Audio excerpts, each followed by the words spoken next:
خاص طور پر ایسی خواتین جو شرعی عذر کی وجہ سے نماز اور تلاوت قرآن کی عبادت سے محروم ہو، وہ تسبیحات کر سکتی ہیں، ذکر کر سکتی ہیں، استغفار کر سکتی ہیں، دعا اور دیگر اذکار بھی کیے جا سکتے ہیں۔ بہت سی عورتیں یہ پوچھتی ہیں نا کہ پیریڈز میں کیا ہم درود شریف پڑھ سکتے ہیں، کیا ذکر کر سکتے ہیں، کیا تسبیح کر سکتے ہیں؟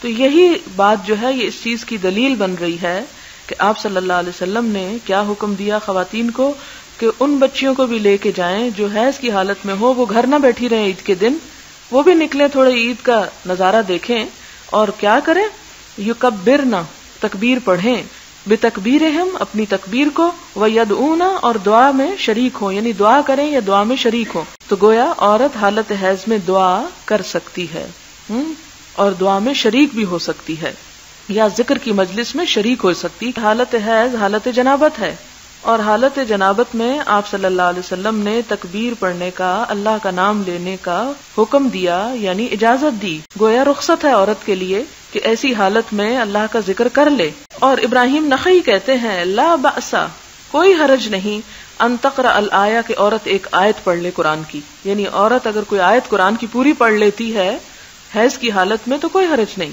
کسی بھی حال میں اللہ تعالیٰ کا ذکر جو ہے وہ نہیں چھوڑنا چاہیے۔ مثال کے طور پر اگر جنابت کی حالت میں کوئی شخص صبح اٹھ رہا ہے نیند سے، تو کیا وہ نیند سے صبح اٹھ کر اللہ کے نام کو نہیں لے گا، وہ دعا نہیں پڑھے گا؟ یا باتھ روم میں انٹر ہو رہا ہے تو وہ دعا نہیں پڑھے گا؟ یا باتھ روم سے نکل رہا ہے تو وہ دعا نہیں پڑھے گا؟ ہر چیز میں تو اللہ کا ذکر موجود ہے۔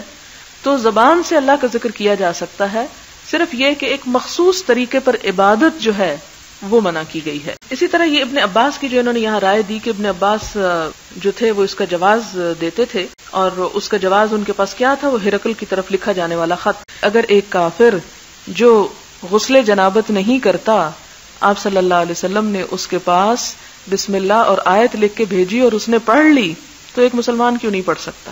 اسی طرح ان کے بارے میں ایک اور روایت آتی ہے کہ وہ حالت جنابت میں بعض اوقات قرآن کی آیات پڑھ لیا کرتے تھے۔ لوگوں نے اعتراض کیا تو انہوں نے کہا کہ میرے پیٹ میں اس سے زیادہ ہے۔ اب یہ اس سے دو معنی ہو سکتے ہیں کہ میرے اندر اس سے زیادہ قرآن ہے جو میری زبان پر ہے، اور دوسرا یہ کہ میرے پیٹ کے اندر اس سے زیادہ غلاظت ہے جو جنابت کی حالت میں کسی کو لاحق ہو سکتی ہے، یعنی دوسرا معنی یہ تھا۔